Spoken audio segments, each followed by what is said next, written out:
Okay, hi everyone. Welcome to the first Faith and GBV COP networking event of 2026. We have just a bunch of awesome people who are going to be sharing a bit more about their organizations, what their organizations are doing, and the collaboration opportunities that they're looking for. Um, if you are here live, it means when it gets to the end, you can ask questions, you can post questions in the chat box and reach out in that kind of way. If you are only watching this in the recorded version after the fact, if you're interested in reaching out to any of these presenters and learn more about their organizations or maybe investigate, explore some further options for collaboration, please do Google their organizations, but if you can't get a hold of them, just email me and I will put you all in touch. I want to remind everyone in the room that we are recording and that this recording will be publicly shared.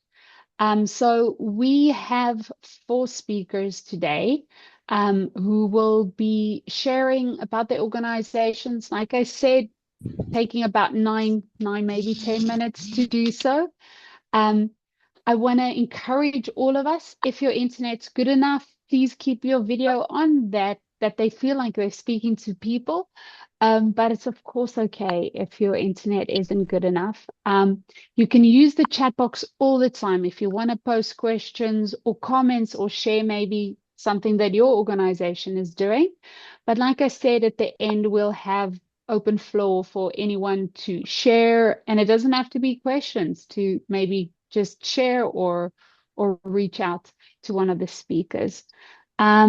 Let me check through. Oh, the one thing that is slightly different today is I'm going to be checking time like really all the time and strictly. So when it gets to about 9 minutes, I'm going to interrupt the speaker and just say you have 1 minute left. And then when time's up, time is up. So we really are going to be moving from the one to the other.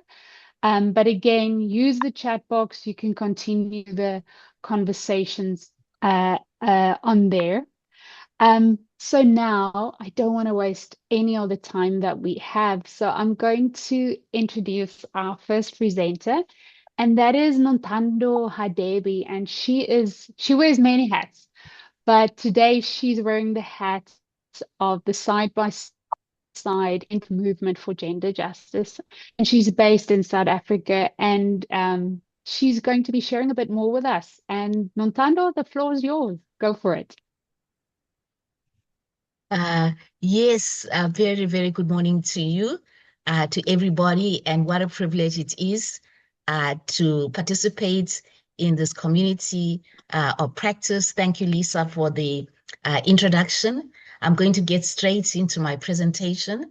As you can see, side by side, interfaith movement for gender justice.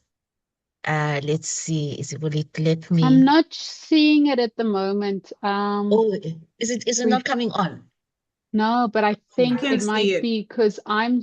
Oh, are you seeing Yep. it? Is it just Yes, me I'm seeing it. seeing it? Okay, but then there's no issue. It's just me. I'm the issue, Nintendo. So go for it. Oh, it does everybody see it? Yes. Okay, all right. Um, and then I will do the questions that Lisa presented to us. There is our name, Side by Side Interfaith Movement for Gender Justice. We are hosted by We Will Speak Out South Africa, which is in Durban. We are active primarily in Africa, West Africa, those are the countries, Nigeria, Ghana, Sierra Leone, Burkina Faso and Mali, East Africa, Kenya, and Uganda, Central Africa, Burundi, Southern Africa, South Africa, Zimbabwe, and Malawi. And we've got a chapter in Asia. What are the key focus areas? We've got four characteristics of side by side. We are interfaith, we focus on gender justice, and we are local and global because our partners, irrespective, those are chapters, those are grassroots chapters in countries. And then we've got partners like Christian AIDS, Dan Church Aid, Act Church of Sweden, Songe Justice, Fin Church Aid, but these are the places where we work. And then we are local and global, and we are a movement, not an organization. So interfaith, we are rooted in the values of love, dignity, and justice that resonate with all faith traditions. We acknowledge, this is the key part, that religious teachings have often endorsed social and cultural norms that perpetuate gender injustice, and recognize that people of faith and our religious leaders have a responsibility to revisit sacred texts and promote faith values of love, dignity, and gender justice. What's our understanding of gender justice? Our current definition is a world where everybody, women, men, boys, girls, are valued equally, are able to share equitable in the distribution of power, knowledge, resources, and are free from cultural and interpersonal systems of privilege and oppression, and from violence, repression based on gender. What's the practicality of that, which is why that links to the programs that we do, is that the definition of gender justice for our members. There's flexibility and contextuality. Members plan their own programs locally, and we collaborate together during like 16 days of activism. For example, FMG is an issue in some countries, but not in all.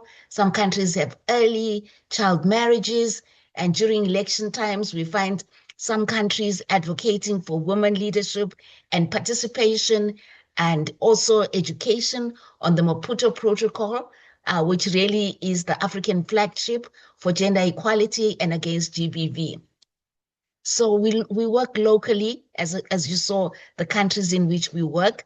We work at global, national, and local level with a commitment to ensure that there's grassroots support. We collaborate wherever possible to work towards gender justice, which is actually the strength that can mitigate against GBV. And in advocacy spaces, we want to make sure, like whether we go to the conference on the status of women, we want to connect the local with the international through our international partners. It's a movement, not an organization. It's people who bring faith actors strategically to work towards a world where gender justice is a reality. No more GBV, so that our strategies and activities are guided and motivated by participating faith actors who consult and collaborate around different and wide-ranging initiatives and bring with them their own skills, experiences, knowledge, perspectives, and networks. So we'll find, for example, in countries in West Africa where, even, different, sometimes in war, all different kinds of gender-based violence. And so we want each context to speak to what is real there. And what about the one lesson that your organization has learned during your work? And I'm wrapping it up in 3 words: contextuality. That GBV, gender justice, is contextual. What Sierra Leones are facing is different from Kenya, is different from Zimbabwe, but it's still under GBV, under gender justice. And intersectionality, that the experiences of the poor, person with disabilities will be different from a middle-aged, economically sustained woman. So we always need to deal with intersectionality and inclusion of males, because gender GBV has to do with males, and we need to be able to, women relate with males on a daily basis. So we need to build advocacy and allyship among men. We need to promote positive masculinities. And one key success is the power of interfaith collaboration, including traditional leaders, because you can have all the constitutions in the world, you can have all the human rights, but people on a daily basis, the Afri-barometer says in Africa, 9 in every 10 person is affiliated to a religious institution. And so if anything is to change, it has to start with faith actors. And we have seen throughout the continent that when faith leaders start to teach about gender-based violence, and they start to confront the interpretation of texts in the locals that promote inequality, we see change. For example, in Burkina Faso, they just released a booklet with sacred texts that promote gender justice. And we've had webinars and seminars interrogating sacred texts that are used to promote inequality and that create a justification for GBV. So that is where we see the power is. When that shifts, we see that ripple effect throughout, and we've seen it throughout our chapters. So why did you join the community of practice, and how does your organization work linked to religion and GBV? As I've mentioned, being interfaith is a recognition that nothing can shift in our communities until the religious sector is challenged on issues of interpretation of text, the way in which they organize themselves, the leadership that promotes inequality. Inequality is at the root of GBV, and therefore we need to shift at that level. So we see ourselves sharing that basic commitment, and we want mutual ongoing learning. We haven't got all the answers, but when we look at the SV, our website, there's so much resources that we want to collaborate. We want to share our findings from our different countries and what has worked and what has not worked. And we want to see whether we can do joint advocacy and also to feature the work of SVRI. Sorry, I left the I there in our website so that we are connected. So that's the collaboration. And again, as I've already mentioned it, that there is no way you can look at any community in the African context where churches are absent, mosque, temples, traditional leaders. They drive the norms of that place. And unless we deal with them, we can have them put a protocol. And we've done education on that. And without the participation of this interfaith network, the progress is very limited. So what type of collaboration are you looking for or hoping for? Well, we're looking for inclusion in programs where possible. If there's something that's happening in West Africa, we would like to be part of that, or East Africa, wherever our chapters are working, we would like to be a part of that. We would like to coordinate with other organizations in the core so that together we can bring our resources and our experiences, because we still have so much to learn from all of you and from each other. And as I already said, participation 1 in minute, our Nontando. program, perfect. I think that's the last slide, I think. Participation in our program and really saying to each other that religion cannot be used as a justification for gender inequality or GBV. We have to take back our sacred text to accomplish the liberation of all, particularly women. Thank you very much. Thank you so much, Nontando. And this is what I find the hardest about the networking events, is to actually have to interact people. But thank you for sticking to the 10 minutes. And I'm immediately going to hand over to Manka Nicoline. She's president of Zion Family in Cameroon. She's going to be sharing with us. Thank you so much. Manka, please go ahead.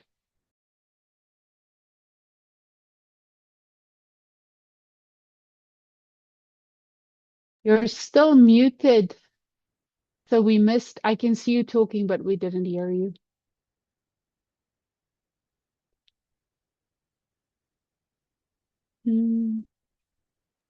It's still showing you as muted if I look at you. Okay.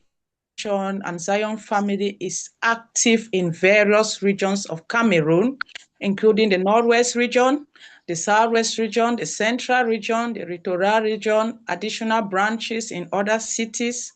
We have the diaspora members. Our key focus areas are faith-based organization, community support, Bible study and spiritual growth, family and marriage discussions, addressing gender-based violence, outreach and visitation. And we have as key activities our regular Bible studies to deepen members' understanding of the Word of God, where we believe that members can find solace and comfort in their struggle in the Word of God as we pray and collaborate together, encouraging one another. We also have monthly meetings for local branches that hold gatherings monthly to pray, to fellowship, and to share. And we have annual conferences, which are our yearly events that bring members together to connect, to celebrate, and to grow spiritually. We also have community engagement for interactive discussions on marriage, family, and social issues, particularly focused on addressing gender-based violence. Our key lesson is the importance of the community. We have learned that collective prayers, studies, and mutual support have significantly enhanced spiritual growth among our members and have created a strong, nurturing environment for members, where even in their marital struggle, even as internally displaced people, they have come to find comfort in the Word of God, and they have let go and embrace Jesus Christ as their burden bearer. What is our key success is expansion of branches. From just 4 initial members in 2018, Zion Family has grown to including 6 active branches across various regions, demonstrating resilience, commitment, and growth in faith. We had to join community of practice to foster collaboration, to exchange ideas, and to broaden our impact in community support and spiritual development, where we believe that we can gain enough experience as we interact with other associations and faith-based organizations. How does our organization work linked to gender-based violence and religion? I like this part of the question. Zion Family's work is grounded in Christian principles that emphasizes compassion and care for the vulnerable. The foundation guides its effort to raise awareness about gender-based violence, provide spiritual and emotional support to survivors, and promote respectful relationships. So the type of collaboration we are looking or hoping for is partnership with local authorities, where we can enhance community outreach and improve service delivery. Collaboration with other faith-based organizations, where we can share knowledge, tools, and strategies for addressing gender-based violence. Support for leadership development, which are opportunities to build members' capacity in leadership, in advocacy, and community engagement. That is what I have for now, and I'm open for any question. Thank you for your keen attention. Oh, wonderful. Thank you so much, Manka. Please, if you're comfortable doing so, post an email address or a website or anything like that if people can reach out to you directly. And everyone, you'll see Nontando also posted her email address so in the chat, so please do use that. So now I'm handing over. So remember, we have our open floor at the end of our session. For now, I'm going to hand over to Jamie. So Jamie is joining us on his phone, so I don't know if the internet connection will be good enough that we can see him, but I'll be sharing his slides. He's from the organization AEMA in Mozambique. And Jamie, just be patient with me, then I'm going to start sharing your slides. Share, and let's take it from the top. Everyone, are you seeing it? I just want to make sure. Are you seeing the slides? Yes. Okay, brilliant. Okay, Jamie, the floor is yours. Okay. Hello, everyone. I'm Jaime Samuel Mapanzen. I'm here in Mashishi, Mozambique. My organization is Association Educativa of Mashishi. We created in 6 October 2015. May dry. It could be as I dry. Some cabbage there for the because right on me. Manka, can you just Next. mute yourself? We're hearing you. Oh. Next slide. There you go. Yes. Where we are active. We active at secondary school office in Mashishi district, in Yambani province and the Mozambique countries.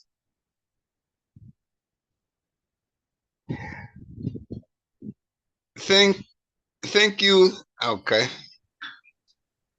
Yes.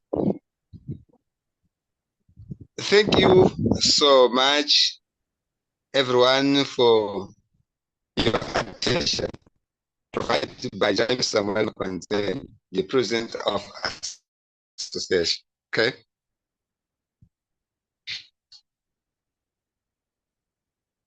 What are your key focus areas, key activity? The key focus areas is education.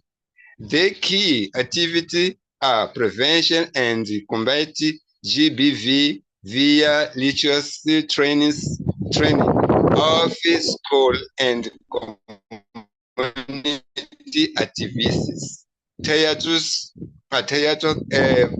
Prevention, a presentation that fight violence based on genders, empowerment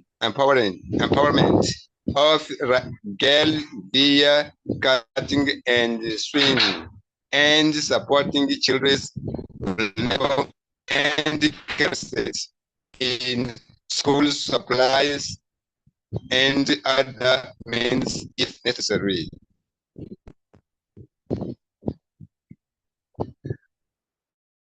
One key lesson that your organization has learned in doing your work. The lesson says by my organization is for having seen women knowing their rights to denounce cases of violence, the competent cases authorities. See children supported on school supplies to get to study without problems and see your smile back like other children.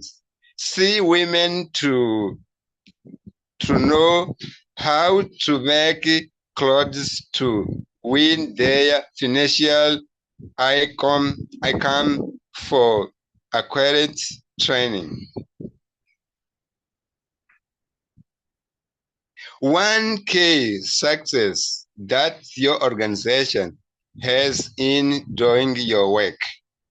The fundamental success of my organization is for having won all barriers imposed against the organization throughout the activity.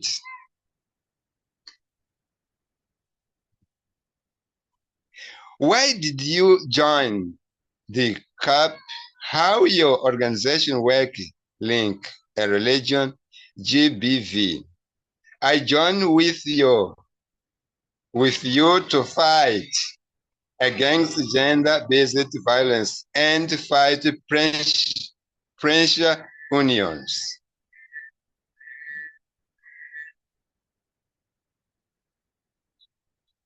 What type of collaboration are hoping for?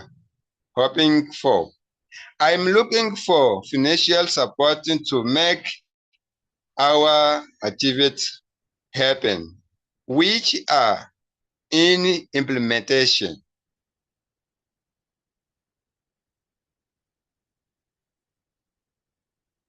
How much time you spend on each building up you build phases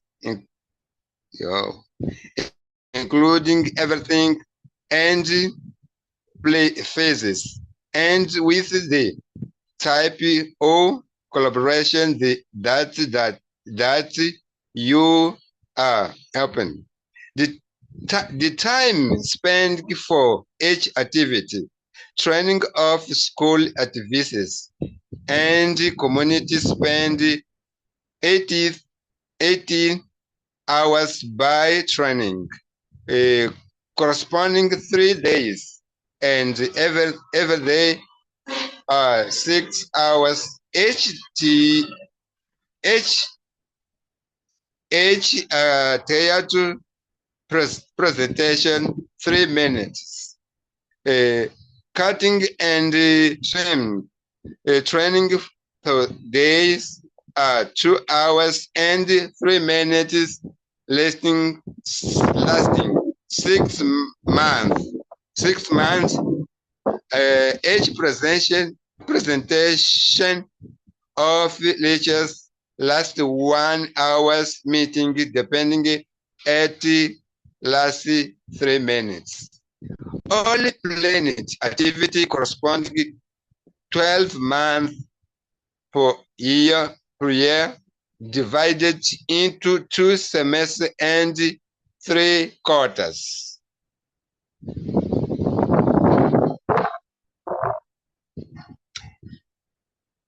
That was it in terms of the slides, yeah. Okay. Yeah. Thank you so much. Thank you so much, Jamie, for sharing. And again, Jamie, if you can, please post in the chat. Our people can reach out to you, or if they have questions. I'm going to hand over now to Belinda. So Belinda is from Embodied Justice in South Africa. Belinda, because Manka used less than her allotted time, you're going to be, it's sometimes not nice to be last, but now the positive is that you actually have more time, so you don't have to I won't be on your case so much about that. Please go for it. Thank you so much. Thank you. Let me just quickly share screen.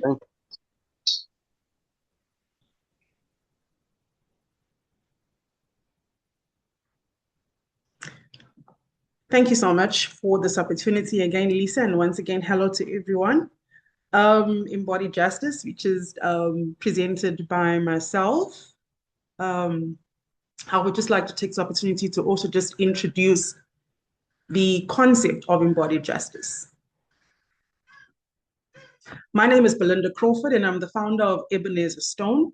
We work primarily in South Africa, in the KwaZulu-Natal province, with survivors. As you see, I have intentionally scratched that out, with individuals of sexual assault, focusing on long-term somatic healing rather than crisis response alone. Our work is community-based, survivor-centered, and attentive to faith context without requiring, again, I would say, individuals to subscribe to a particular belief system. I do have my camera off. I'm sure that's okay. Is that all right with my presentation is seen? Your presentation, however you prefer, Belinda. No, is it seen? Can you see it? No, we can see it, and in terms of your camera, you decide. All right. Thank you. Our key focus area and activities. First, we asked, where is justice located after sexual assault? Most responses to sexual assault locate justice within 2 institutional spaces, law and medicine. Especially in South Africa, justice usually gravitates towards law, prosecution, evidence, and verdicts. And in this process, the individual's body is treated first as a site of forensic evidence, and then, if at all ever, only later does it become a site of healing. There's a widespread assumption that when the case is closed, a verdict is announced, and a perpetrator is convicted, justice then has been served. But for many individuals, that moment marks the end of an institutional concern, but not the end of the bodily harm. So therefore, we've defined embodied justice. So it's justice that registers in the body and not only in the legal record, and justice that restores safety, agency, and dignity to a body that has learned threat as its only baseline. Our actions of justice is through activities where we conduct healing circles, prioritizing somatic and salutogenic practices in recognition that sexual assault is held in the body, with approximately 80% of the vagal communication moving from the body to the brain.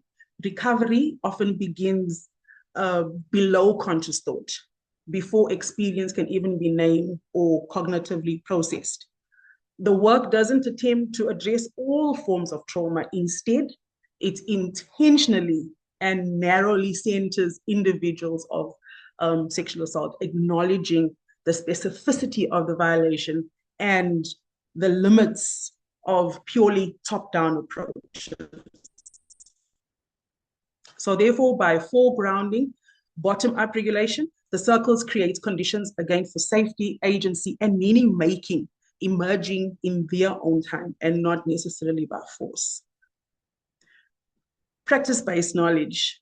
Why I say this is practice-based knowledge? Because I myself was a victim of childhood sexual assault.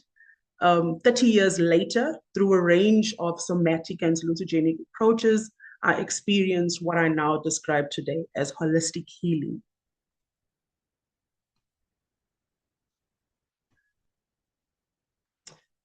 Here, I literally documented the date, the time, the place, and since when, since 1987, on the 26th of October, 2017, where I was conducting a keynote address with regards to issues of gender-based violence, where my body remembered not the assault, but the moment where my body stopped bracing. It was a moment where it came to complete safety, and it was present within the moment, and it was completely aligned.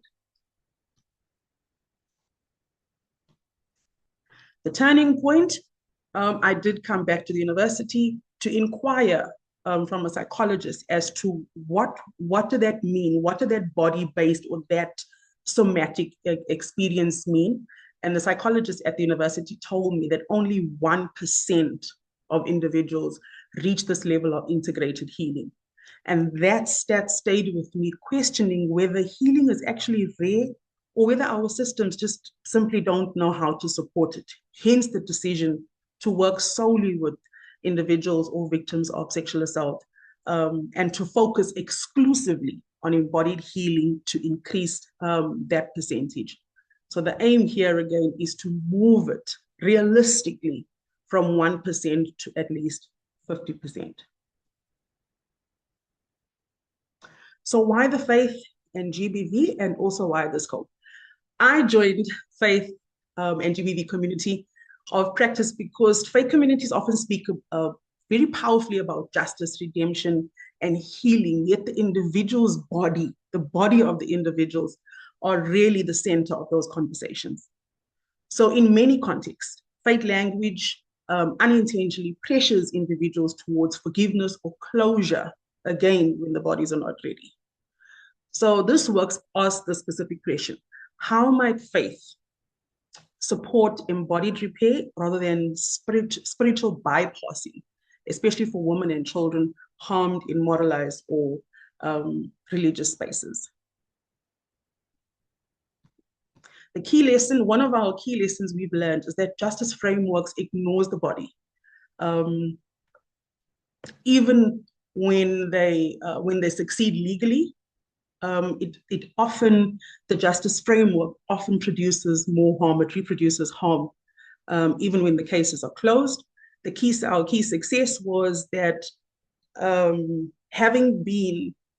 key successes have been survivors move from survival mode into embodied agencies, reporting a sense of felt dignity, safety, rather than just coping from the experience. And how then is this work grounded in PBK? We document these shifts very carefully. While the work is still small and relational, the outcomes are consistent enough to function as practice-based evidence.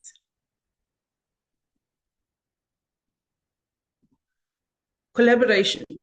We're looking for collaboration in 3 areas. 1, researchers and institutions interested in documenting embodied healing more rigorously, particularly as a practice-based knowledge. 2, clinicians or somatic practitioners who want to co-design ethical survivor-centered interventions specific to sexual assault. And 3, faith-based organizations who are willing to pilot models of care that do take the body seriously as a site of justice and not only a legal outcome. Ultimately, we're seeking partners who believe justice doesn't just end at the courtroom doors and are willing to explore what justice feels like when it finally reaches the body. Thank you. Oh, Belinda, and you can see it in the chat. Thank you so much for what you've shared. And just and Nontando says it in the chat, your vulnerability and sharing, and for trusting all of us for that. Thank you so much.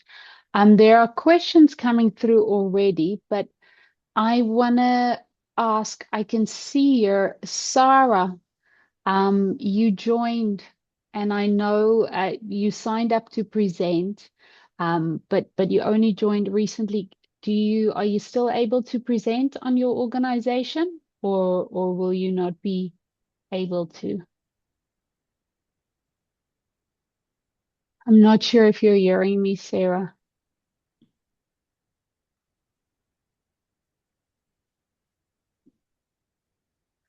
Okay. Okay, everyone. I'm gonna see if I can get hold of Sarah. So we might have another presentation now. But I want to open the floor now. We had Nontando, Manka, Jamie, and Belinda sharing with us about their respective organizations. There are 4 of our presenters who signed up.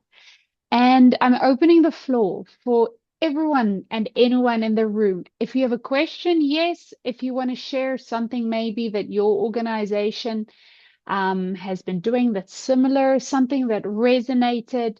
Like I said, there are some questions coming my way that that people are sending to me that I will ask, but I want us to first open the floor. You can use the chat, but you can also raise your electronic hand and unmute yourself and just share your comment or your question.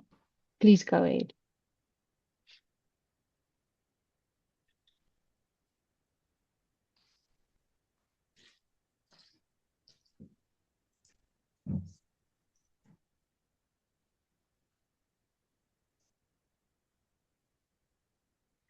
Okay, I will kick us off with one of the questions that came my way, but please, anyone and everyone, to also use this opportunity. Belinda, this one was asked of you if you can maybe share a bit.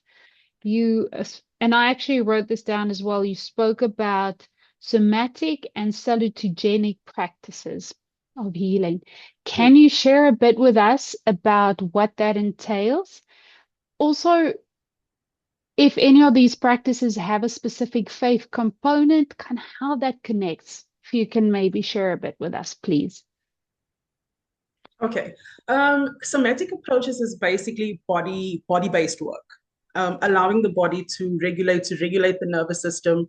With the famous world-renowned psychiatrist, I think it's Dr. Bessel van Kolk. I don't really quite get his surname correct. Where he talks about how the body stores the trauma. And I've also been certified with an intensive training with his Trauma Research Foundation. And so that is what we do, is where we allow the body to begin to tell its truth, and to allow the body to work from body to brain and not brain to body, because we assume that because someone tells a story of the trauma, it's cognitive.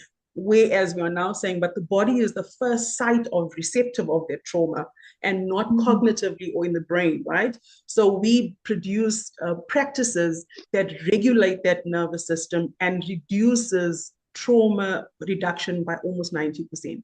So we started with 4 individuals last year, and now we're well over, last year February, and we're already over, almost over 45 rape victims plus that have participated in this practice and have produced and have reported, I would say, trauma reductions within their body.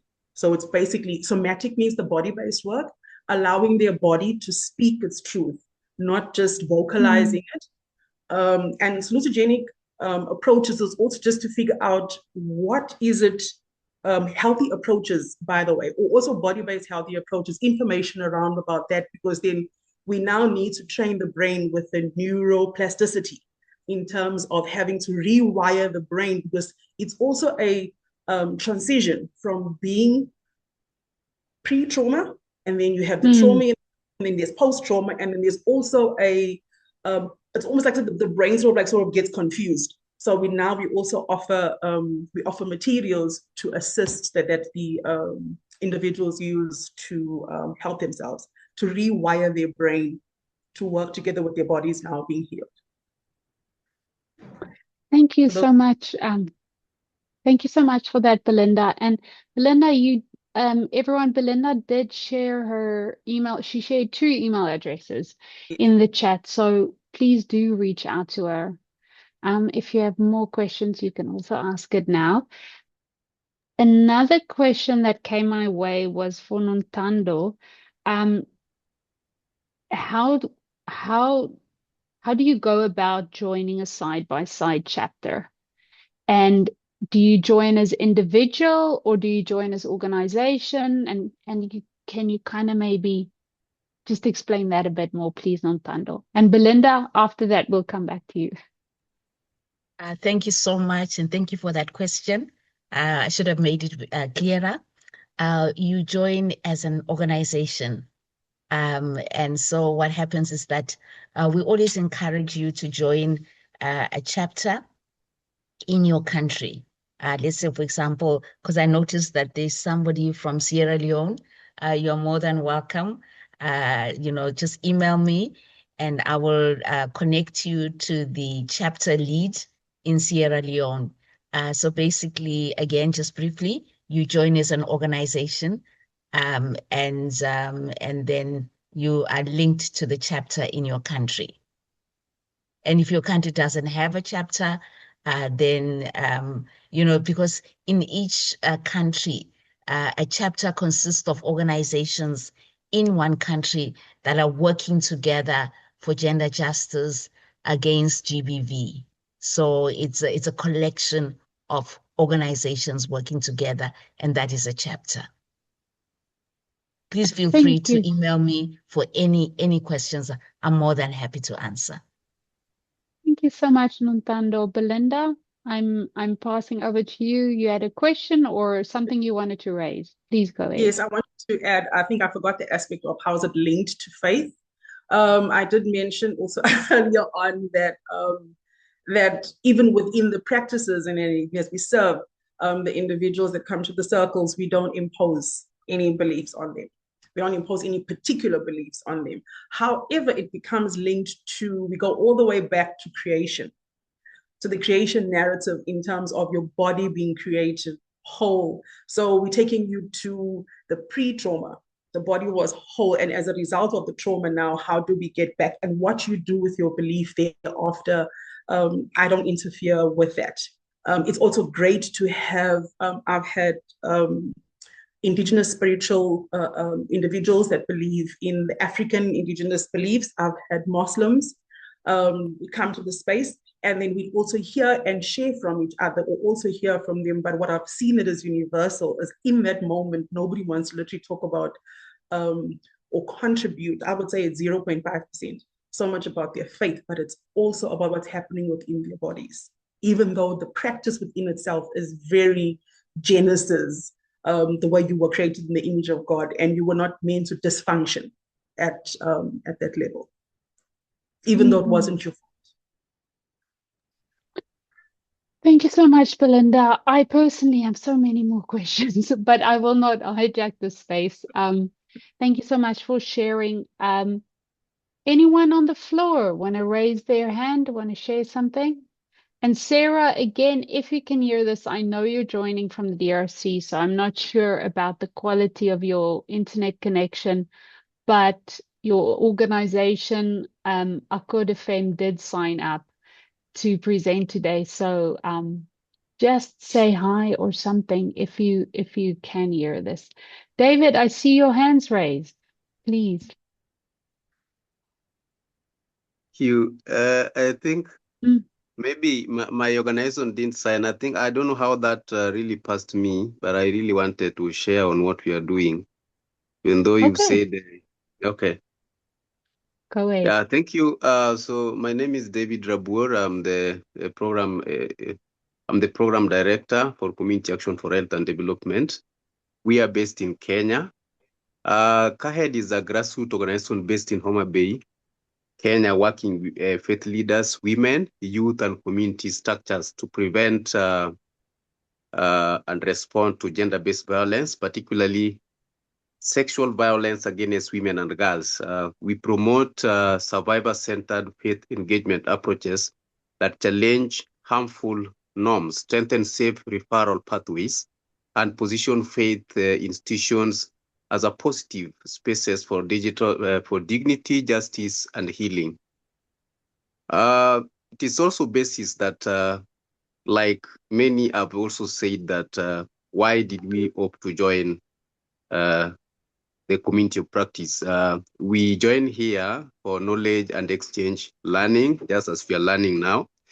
We also want to strengthen faith-based GBV interventions, of course, what we are doing currently in our country, and also collaboration and partnership, as well as amplifying our grassroots voices, because we represent the community-led organization and people.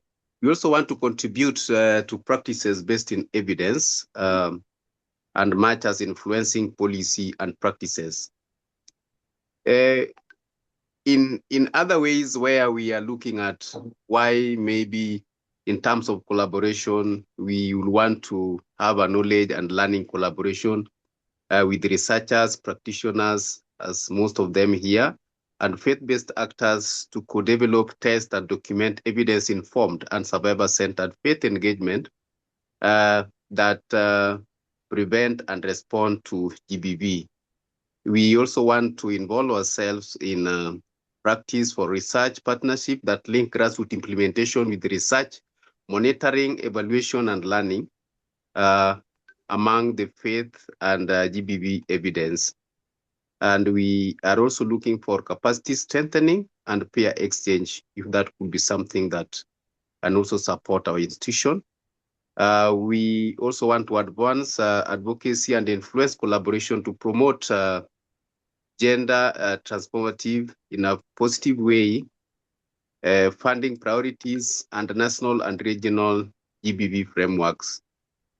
We will also want to co-create a resource mobilization, including joint proposal, pilots, and innovation projects that scale effective faith community response in rural and underserved settings. So this is what we are doing. CAHED has been in existence for the last 5 years. And we have also joined the Brave Movement is across as a global movement for GBV. And I've seen like Brave Movement is also funded by SVRI, I think, Lisa, you've seen it. So we are in those spaces and we are actively want to participate across the nation and globally to see what can we do better to stop this? More so for our girls and young women are the most that are normally having a lot of impacts for the GBV. Thank you so much for that short sharing. Thank you. And thank you so much for David, for you who just grabbed this opportunity. That's lovely. Thank you so much for sharing back ahead in Kenya. David, if you can post maybe a link to your organization, an email address, if you're comfortable sharing, just in the chat so people can easily reach out. But Manka, your hand has been up for a while, so I'm going to hand over to you, please. Thank you again. I wanted to find out from Madame Belinda. She talked about the organization reaching out to the traumatized. How do you get them? How do you learn about these vulnerable persons? Because here in Cameroon, people may be thinking of how they'll be treated. They are stigmatized. They die in silence. You get to know this category of people just as others tell their stories. But then you have a lot of them who are marginalized, who are downtrodden, who are downcasted, but you cannot find them because it's scarce to have counselors. You can only get them when you actually enter into their shoe. And maybe when you've come through one client and then have the opportunity to talk out with that person, pray out with that person, encourage that person with your story, that is when the person is going to relay the story and then you get to other people. But a lot of people out here stigmatized, but you cannot get them. So how do you get your clients, your people, you minister to them, you encourage them without them necessarily feeling that they will be look low or look inferior? Is there? Okay, thank you for the question. I think Manka, what Dr. Hadebe had mentioned previously in terms of context. The thing is, with South Africa, we are not that we're not so conservative about it. It's the awareness is everywhere. However, the awareness about the GBV in South Africa is everywhere, but the awareness in terms of healing is not everywhere. So what we started doing now is to say, yes, the stats, because we keep hearing about the stats, we keep hearing about the issues that is actually on our televisions, on our social medias, everywhere and always, and everywhere, but we want to parallel with that to say, after you have advocated and after you have exposed the stats, then what? So the then what has now then said, but there is Ebenezer Stone that is offering a healing service to rape victims. And that is how they come forward. And so the four came forward by an advert that I put on Facebook, an advert that was circling around WhatsApp. The four came forward, but how it went from 4 to almost 50 that came forward. That is also just the hand and the grace of God. I think what most of them have also responded on their own was to say that at least they responding to a space where they are finally being heard, finally being seen, and finally being recognized. So you don't just recognize my pain, but you also have the ability to help me heal. Thank you very much.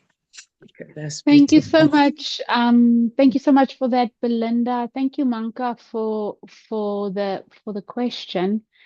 I'm going to wrap us up now. Nontando, Manka, Jamie, Belinda, David, thank you so much for sharing about your organization. I'm sure I'm speaking on behalf of everyone that I feel like now I need to send some emails or set up some calls, or just, it's such amazing work that you're doing. And thank you for taking the time to share with us. And something I was noticing just now is, even in our small space here today, we had people from South Africa, Cameroon, Mozambique, Sierra Leone, DRC, Australia, and Kenya. And those were just the names that I recognized and knew where you were from. What an amazingness that we could hold this space, that we could really feel we're from all over coming together. But I genuinely want to thank those of you from Francophone countries like Manka, Jamie from a Lusophone country. I know it's not easy to speak in a second language. English is my second language as well, and we're holding this space in English. Thank you for being willing to speak with us on this English platform. And everyone, you'll be receiving the link. It'll go out to all COP members for the recording. Feel free to share with anyone and everyone. And please do reach out to our amazing speakers and their organizations. Thank you, everyone, and I hope you have a lovely rest of the day wherever you are in the world. Thank you.